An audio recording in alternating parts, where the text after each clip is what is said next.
Ahora vamos a ver, veamos una aplicación con las propiedades de los logaritmos. Para ello vamos a tomar el siguiente ejemplo. Sería el logaritmo de 10 por a por raíz de b, partido en c cuadrado por d. Nosotros identificamos que nuestro argumento es una fracción, ¿ya? Y que tenemos 1, 2, 3, 4, 5 factores en nuestro argumento, ¿ya? Identificamos el numerador y el denominador. Y empezamos a analizar cuál de todas nuestras propiedades podemos ocupar. Primero tenemos que el argumento es una fracción, por lo tanto vamos a ocupar nuestra propiedad número 4, que dice que el logaritmo de una fracción va a ser igual al logaritmo del numerador menos el logaritmo del denominador. O sea, sería el logaritmo de 10 a raíz de b menos el logaritmo de c cuadrado por d. ¿Ya? Ahora, tenemos dos logaritmos, donde tenemos multiplicaciones de factores en cada logaritmo. Por lo tanto, ahora vamos a aplicar la tercera propiedad, que dice que el logaritmo de una multiplicación de factores se separa en logaritmos de la suma de esos factores. Por lo tanto, vamos a separar en sumas de logaritmos, que sería el logaritmo de 10 más el logaritmo de a más el logaritmo de la raíz de b. Acá tenemos un menos, por lo tanto colocamos ese menos y todo lo que haya dentro de este menos, todo lo que calculemos después de ese menos, va a tener el signo negativo, por lo tanto colocamos un paréntesis. Y acá también tenemos multiplicación de factores, por lo tanto vamos a ocupar la propiedad número 3, también que habla de la multiplicación de factores. Entonces separamos, sería el logaritmo de c al cuadrado más el logaritmo de d. Ahora, este signo menos que está antes de este paréntesis le cambia el signo a todo lo que está dentro. Por lo tanto, esto quedaría como el logaritmo de 10 más el logaritmo de a más el logaritmo de la raíz de b menos el logaritmo de c cuadrado menos el logaritmo de d. ¿Ya? Ahora,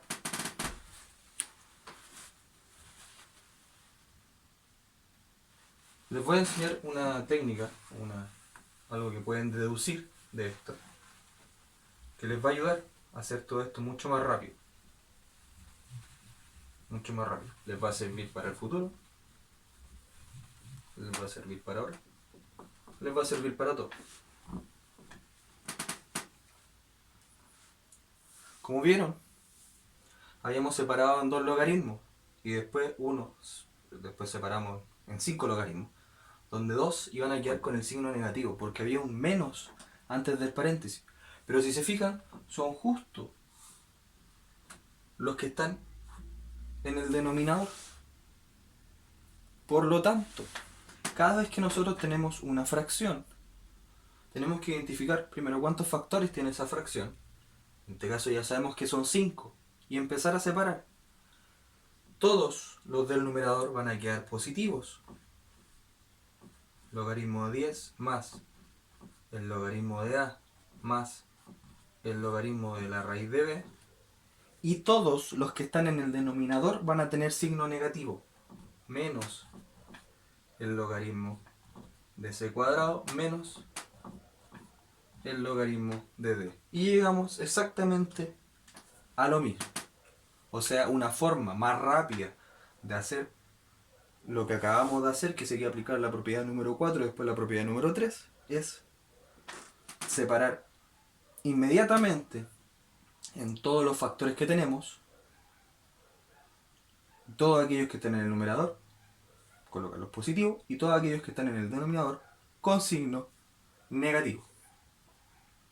Si lo quieren hacer de una forma más desarrollada, estructurada, hacen la otra forma. Primero aplican la propiedad número 4, separan, y después aplican la propiedad número 3 y siguen separando. Y luego le cambian el signo a los que tengan signo negativo. ¿Ya? Ahora, luego que ya tenemos esto, identificamos cada logaritmo por sí solo. En un momento, el profesor les dijo que todo logaritmo tiene una base, ¿cierto? Pero si tenemos el logaritmo de a, por ejemplo, no identificamos la base. Cuando no está identificada la base, nosotros suponemos que es base 10. Por lo tanto, todos estos logaritmos que están acá tienen base 10. Y podemos escribirla o no escribirla, como ustedes quieran. De aquí identificamos cada logaritmo por sí solo. Primero, propiedad número 2. ¿Qué dice la propiedad número 2? Que cuando tenemos un logaritmo con igual base, igual argumento, esto es 1. Igual base, igual argumento. 1.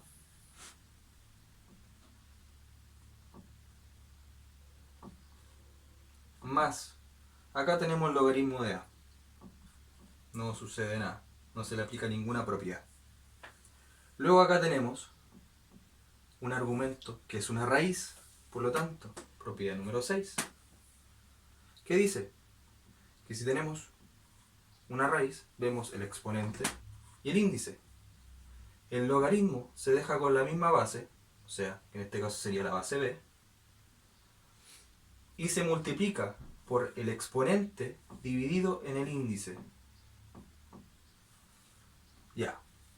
Nosotros también sabemos, gracias a las raíces y a las potencias, perdón, no debería ser, que cuando no hay ningún índice, nosotros suponemos que el índice es 2. Y cuando no hay ningún exponente, nosotros suponemos que el exponente es 1.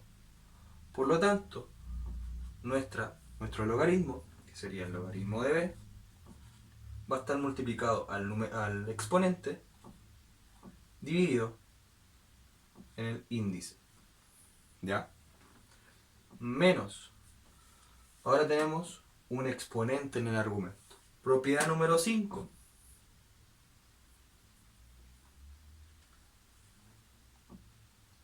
Dice que cuando tenemos un exponente en el argumento, ese exponente pasa multiplicando al logaritmo. Por lo tanto, este 2 pasa multiplicando acá al logaritmo de c. Menos el logaritmo de d, al cual no se le aplica ninguna propiedad. Y eso sería todo para este ejercicio. Recién vimos cómo descomprimir un logaritmo a muchos logaritmos. Y ahora vamos a ver cómo comprimir muchos logaritmos a un solo logaritmo. Lo primero que debemos hacer es dejar todas las expresiones como el logaritmo de algo, sin nada multiplicando el logaritmo y sin otros números o expresiones o términos que no sean logaritmos. Lo primero que vamos a hacer va a ser transformar ese 3 a un solo logaritmo. Para eso debemos identificar la base de los logaritmos que estamos trabajando. Nosotros sabemos que si la base no está escrita, suponemos que es de base 10. Por lo tanto, el logaritmo que nosotros vamos a trabajar va a ser de base 10. ¿Ya? Ahora, viendo en todas nuestras propiedades, ¿cuál de todas nos transforma un número a un logaritmo? Puede ser la primera, la cual nos transforma al 0, al logaritmo de 1, pero este no es un 0. O puede ser la segunda, la cual nos transforma un 1 a un logaritmo con igual base, con igual argumento. O un logaritmo igual base con igual argumento va a ser igual a 1. como sabemos, ahora esto puede pasar de un lado al otro. Podemos transformar de logaritmo a suma de logaritmo o de suma de logaritmo a logaritmo con multiplicación, como sea. Entonces, ya que sabemos cuál es la base, vamos a saber cuál es el argumento. Esto es lo mismo que decir 3 por 1. ¿Cuánto es 3 por 1? 3. Y este 1 es lo mismo que decir logaritmo en base 10 de 10. Pero como sabemos, cuando la base es 10, no se anota la base, no es necesario anotarla. ¿Ya? Entonces, este 3 va a ser transformado en 3 por el logaritmo de 10 más el logaritmo de x menos, nos vamos a la propiedad número 5 que dice que el logaritmo de un exponente, el exponente pasa multiplicando al logaritmo. Pero nosotros tenemos un número multiplicando el logaritmo, entonces ese número puede pasar como el exponente. Así, logaritmo de c al cuadrado. S2 pasa elevando al c, que es exactamente lo mismo, de un lado o del otro se puede hacer. Y lo mismo se puede hacer acá. Tenemos una fracción. ¿Cuál involucra una fracción? El 6, que dice que el logaritmo de una raíz se transforma en el logaritmo de la base por una fracción, compuesta por el exponente partido en el índice. ¿Ya? Entonces nosotros acá sabemos, pasamos de esto a esto. Nuestro número multiplicando el logaritmo, o sea, nuestra fracción, va a pasar a ser la raíz. Nosotros sabemos que es una raíz de base z. De base z. Y el exponente va a ser el numerador. Y el índice va a ser el denominador. Ahora falta solamente uno, que sería este 3, que puede pasar elevando al 10. Tal como el 2 pasó elevando al c, el 3 puede pasar elevando al 10. Por lo tanto va a ser el logaritmo de 10 elevado a 3, lo cual es 1000 más el logaritmo de x menos el logaritmo de c al cuadrado menos el logaritmo de la raíz cúbica de z al cuadrado. Ahora tenemos solo sumas y restas, y como vimos delante, con las propiedades anteriores, nos fijamos en el 3. Dice que el logaritmo de una multiplicación de factores en el argumento se transforma en suma. O sea, esto lo podemos pasar al otro lado. Que la suma se transforma en multiplicación. O sea, esto es lo mismo que decir logaritmo de 1000x. ¿Cierto? ¿Ya? Y acá tenemos una resta. El logaritmo de una división se transforma en la resta de logaritmos. En donde se coloca el logaritmo del numerador menos el logaritmo del denominador. Pero podemos pasar al otro lado. O sea, podemos dejar un solo logaritmo en donde va a ser la división del positivo dividido en el negativo. ¿Cierto? Y en este vimos que cuando tenemos una fracción con muchos factores multiplicándose, podemos transformarla en solo sumas de logaritmos y restas, en donde los que están en el numerador van a ser positivos y los que están en el denominador van a ser negativos. Por lo tanto, ahora podemos dejar un solo logaritmo con una fracción en donde en el numerador van a ir todos los positivos. 1000 por x. Y en el denominador van a ir todos los negativos. C cuadrado por la raíz cúbica de z al cuadrado. Y es así como se comprime un logaritmo.